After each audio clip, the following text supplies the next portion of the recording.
Et bonjour mon compagnon de code. Allez, dans cette vidéo CSS, on va essayer de voir un petit peu toutes les propriétés qui vont nous permettre de changer, de modifier, de transformer notre texte. Alors, je viens de créer dans un dossier vierge un index.html. Je lance avec toi le doctype, donc point d'exclamation sur VS Code ou HTML5. Et en langue, on va se mettre en français. Dans le titre, on va parler des textes, donc les textes. On va se créer notre fichier style.css, c'est le but de ce cursus. Je reviens sur index.html.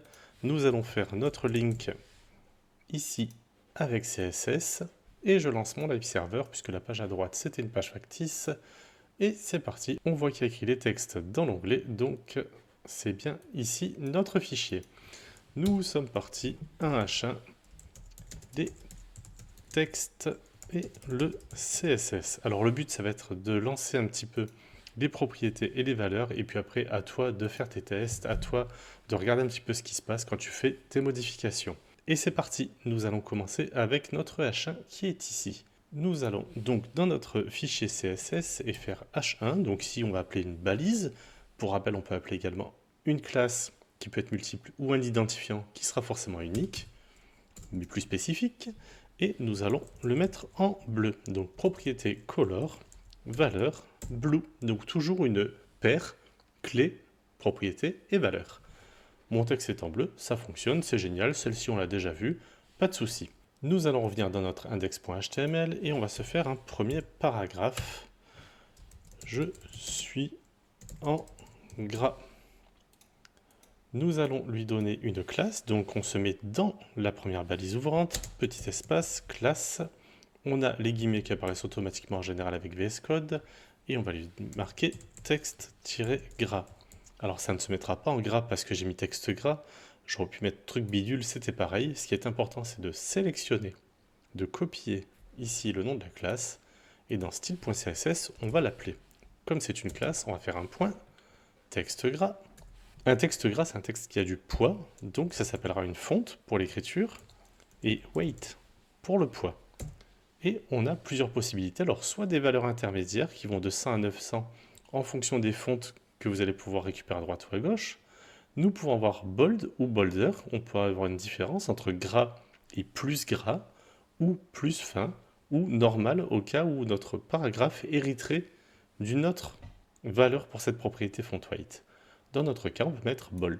Et mon texte vient en gras. Si on mettait bolder, ça ne changerait pas grand-chose. On met un petit point virgule pour dire qu'on peut potentiellement mettre autre chose. Et c'est d'ailleurs ce qu'on va faire. On va vouloir le souligner. Donc le fait de souligner un texte, ça s'appelle une décoration. Donc c'est texte-décoration. Et comme valeur, on lui donnera la valeur underline. Et on voit bien que notre texte est souligné. Alors si j'efface jusqu'au N inclus, comme ça me permet de resélectionner texte décoration, on voit que nous avons plusieurs valeurs. Ici on peut avoir dashed, dot, je vous laisse essayer, par exemple lean through, ça permet d'avoir un trait qui passe en travers. 99,9% du temps, on aura notre underline. Une petite propriété qui vient avec le texte décoration underline, c'est le offset. Donc texte-underline offset qui veut dire décalage, et si je mets par exemple 12 pixels, on voit que le trait va se déplacer d'une douzaine de pixels. Donc on peut se mettre 4 pixels, juste de manière à ce que le trait qui souligne ne soit pas coupé par une lettre comme le G, qui a une partie de la lettre en bas, sous la ligne de base de l'écriture. Même si les paragraphes, les H1, H2, H3 ont une taille définie par défaut dans index.html, nous allons pouvoir leur donner des tailles que nous allons choisir par nous-mêmes. Exemple avec un paragraphe qui aura la classe taille. J'ai grandi, non? Alors j'ai grandi, non. Par défaut, il va faire 16 pixels. J'ai appuyé sur F12 pour ouvrir ma console de dev, et si je viens cliquer ici sur la petite flèche et que je sélectionne, j'ai bien ici font 16 pixels dans l'infobulle. On va pouvoir lui changer sa taille, donc on avait une classe, donc pour appeler la classe c'est bien un point, taille, et le nom de la propriété que nous allons modifier c'est font-size. Deux points. Si je mets 16 pixels il ne va pas se passer grand-chose, évidemment. Si maintenant je mets 32 pixels, hop, ça grandit. Et notre H1, qui est écrit de manière normale, traditionnelle, par défaut en 32 pixels, rien ne m'empêche de lui dire, tu vas avoir une font size, donc font-size, de 8 pixels. Tu vas être écrit tout petit. T'es H1, t'es hyper important. Les crawlers, les moteurs de recherche, les robots des moteurs de recherche savent que tu es important, mais je vais t'écrire en tout petit, et ça c'est mon choix, je fais ce que je veux. Bon allez, on va être sympa, on va te mettre 28 pixels. Nous pouvons également nous dire qu'à l'intérieur même d'un texte, on peut sélectionner qu'une partie. Alors on ne peut pas faire un P dans un P, on ne peut pas faire un P dans un H, qui soit 1, 2, 3, 4, 5 ou 6, peu importe. Mais si j'ai envie de sélectionner seulement grandi et de le souligner, je vais le mettre dans un span. Donc Alt W, pour ma part, on avait vu comment faire cette petite manipulation. Ça me permettait d'ouvrir et de fermer une balise autour de ce que j'avais sélectionné. Et donc ce que j'ai dans le span, hop, si je lui mets une classe soulignée, donc souligne sans accent, on va éviter de mettre les accents, je vais sélectionner cet élément-là, enfin le nom de la classe, je fais point souligne, et je fais un texte décoration underline, je ne vais souligner que cette partie-là du texte.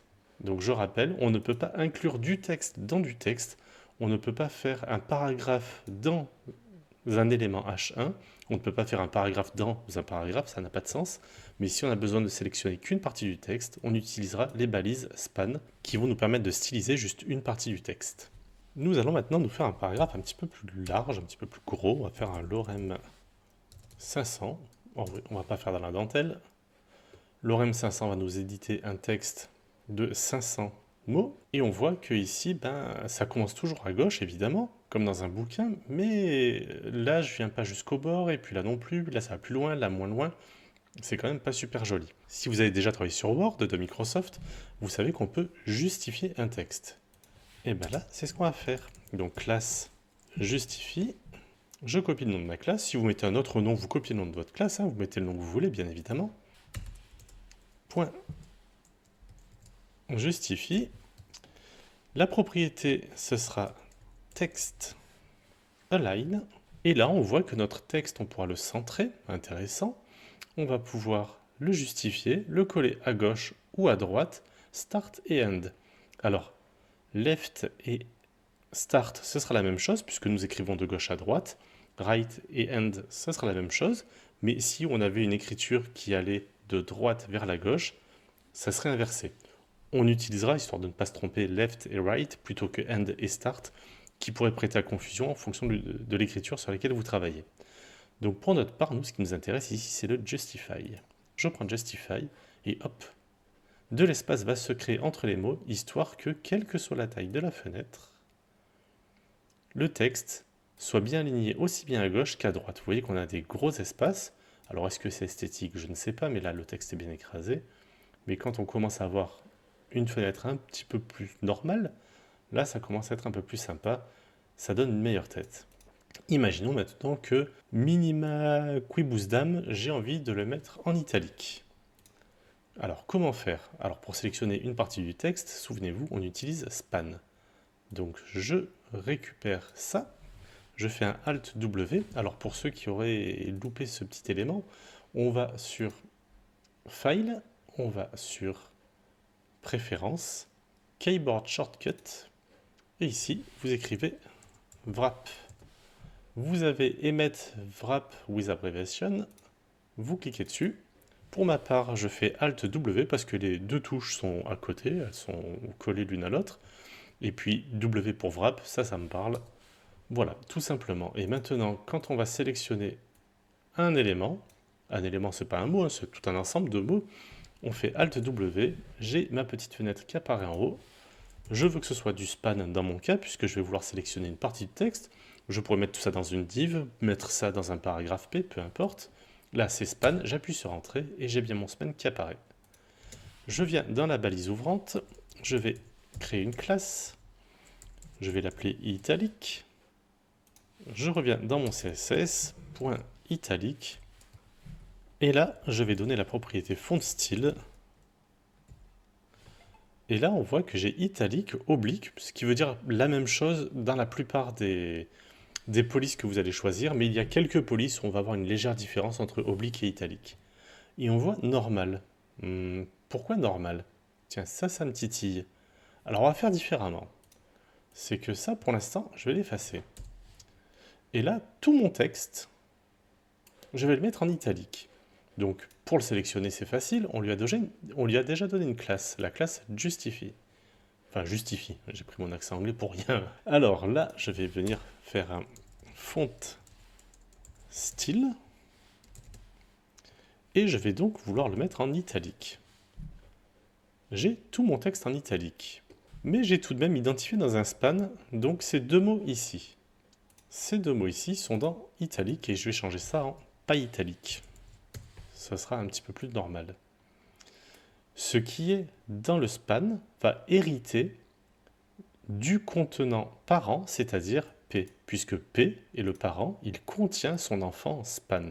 Le span, donc c'est une classe pas italique, on va pouvoir lui dire tu vas prendre une font style normal.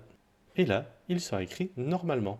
Donc quand nous avons des éléments imbriqués les uns dans les autres, à chaque fois les enfants héritent des propriétés de leurs parents, mais il faut savoir qu'on peut revenir à un style normal, que ce soit pour un texte décoration ou pour avoir un texte décoration non, si tout était souligné, on peut toujours revenir en arrière, tout simplement en sélectionnant un élément à qui on veut donner un style différent, qu'il soit normal ou pas. Je fais un Maj Alt F histoire de ranger un petit peu. Nous allons maintenant nous occuper de la transformation des textes. Alors, je vais revenir ici et je vais me mettre après le j'ai grandi non, parce que là le texte est un petit peu gros, ça va faire bizarre. Alors P, classe majuscule avec un S. Et on va se faire un lorem 5. Lorem 5 pour avoir un petit texte. Je récupère le nom de ma classe, je vais dans style, je fais un point majuscule. Et là, on va utiliser le texte transform. On va transformer notre texte. Et là, on a plusieurs possibilités. Capitalize, lowercase, none ou uppercase. On voit que le lorem là qu'on a écrit, il a la première lettre en majuscule. Si on met en lowercase, la majuscule disparaît. Donc lowercase permet de mettre toutes les lettres en minuscule, quelle que soit la forme que nous avons ici dans notre HTML, nous pouvons mettre en uppercase. Dans ce cas-là, tout va être mis en majuscule. Et nous avons également la valeur capitalize qui permet de mettre la première lettre de chaque mot en majuscule. Donc relativement utile de savoir transformer le texte avec text transform, uppercase pour tout mettre en majuscule, capitalize pour avoir la première lettre de chaque mot en majuscule, lowercase pour avoir toutes les lettres en minuscules, et effectivement, si le parent possédait déjà une de ces trois valeurs, nous pourrions mettre none pour revenir à la valeur initiale. Nous allons venir nous occuper un petit peu de notre titre. Notre titre, on aimerait qu'il soit souligné, centré, et avec un léger effet d'ombre. Tout ça à la fois. Alors, souligner, ça on sait faire. Texte, décoration, underline. VS Code nous permet des raccourcis assez sympas. Texte, décoration, underline, si on prend les premières lettres, TDU, texte, décoration, underline. Ça, c'est bien. Maintenant, on aimerait qu'il soit centré. Alors ici, nous avons vu que nous pouvions justifier notre texte. Texte, align, et on va lui dire, tu vas te centrer, donc center. Et là, mon texte s'est centré. Et là, même si je modifie la taille de mon écran, hop, le texte sera toujours centré sur son parent. Et ici, son parent, c'est directement la page, le body, qui fait l'ensemble de la page en termes de largeur. Et il nous restait une petite chose à voir, c'était un petit effet d'ombre, histoire que le texte ressorte un petit peu, histoire que le titre ressorte un petit peu. Pour ce faire, on a un texte shadow, donc shadow, une ombre, et là on va donner plusieurs valeurs à cette propriété. Un décalage vers le haut ou le bas, un décalage à droite ou à gauche, la taille du flou et la couleur de l'ombre. Donc si on met 2px pour les décalages, 3px, et qu'on mette la couleur de l'ombre en noir, on va avoir un petit effet comme ça. Alors si la première valeur, je lui mets 12, on voit que ça se décale énormément sur la droite. Si je veux le décaler sur la gauche, je vais donner une valeur négative, moins 12, comme si le spot était plus sur la droite du texte. Nous revenons à 2. De la même manière, si je mets 12, on va vers le bas. Et si je mets une valeur négative, hop, ça remonte. Donc on se met sur du 2 pixels, 2 pixels. 3 pixels, c'est la taille de mon flou. Si je mets juste 1 pixel, ça va être assez serré, assez collé et assez strict. Et si je mets 12 pixels, là, ça va faire un gros pâté, on ne voit pas grand-chose. Donc on peut se faire quelque chose d'un petit peu plus sobre, avec 1, 1 et 3 par exemple. Nous avons donc mis une petite ombre à notre texte, et si je l'enlève, c'est-à-dire je mets sur la ligne, je fais un CTRL/ pour commenter la ligne, hop, ça disparaît. On voit quand même que l'ombre peut apporter un petit effet de profondeur assez sympathique. Dernière chose, l'écriture. Ici, on est sur la police d'écriture de base, c'est-à-dire le Time New Roman. Pour changer une police d'écriture, on va faire Font Family, et de manière très traditionnelle, on va utiliser dans un premier temps la police Arial Helvetica sans sérif. Ça veut dire que ça va charger Arial. Si elle n'est pas là, Helvetica, et si on n'arrive pas à la charger non plus, une police sans sérif. Et nous avons un texte comme ça qui pique un petit peu moins la rétine, plutôt que cette écriture avec sérif qui date du siècle, du millénaire d'avant et que je ne supporte plus. Donc plutôt que de mettre ça ici, on va pouvoir se mettre au-dessus du H1. Donc je viens là, à gauche de H1, je fais plusieurs fois entrer. Je vais faire une étoile, ça s'appelle le sélecteur universel. Je mets des balises, je vais couper cette ligne, CTRL X, et je vais faire ça. Et du coup, comme c'est un sélecteur universel, il va attribuer la valeur de cette propriété à tous ses enfants, puisque c'est le sélecteur universel. Du coup, nous avons tout notre texte ici qui va être en Arial. Si par contre je voulais quand même que cette partie du texte que nous avions identifiée ici, en majuscule, ça je le voulais toujours en Time New Roman, ou sur une autre écriture, on pourrait lui faire un Font Family avec Time New Roman, et on va venir écraser, puisque ici on est sur une classe, donc on est plus spécifique que la balise, puisque le sélecteur universel est une balise, on sera plus spécifique, donc on va venir écraser cette valeur-là avec la valeur Time New Roman. Voilà, donc rien n'est figé, on peut tout modifier à tout moment, juste en jouant avec les balises, les classes et les identifiants, puisqu'on connaît maintenant leur spécificité, et on sait que pour n'importe quelle propriété, on va pouvoir venir ajouter une nouvelle ou revenir sur une valeur précédente. Voici les principales propriétés que je voulais vous montrer pour les textes. N'hésitez pas à jouer, vous amuser. Tiens, à la place de black ici, je vais mettre red parce que j'ai des goûts un peu bizarres. N'hésitez pas à vous amuser avec ces propriétés, à aller chercher sur MDN. Par exemple, si je prends font weight et que je vais sur MDN, donc dans Google, je tape MDN font weight. Hop, j'arrive, alors j'accepte ici, j'arrive ici, font weight. Et voilà ce qu'il peut me proposer.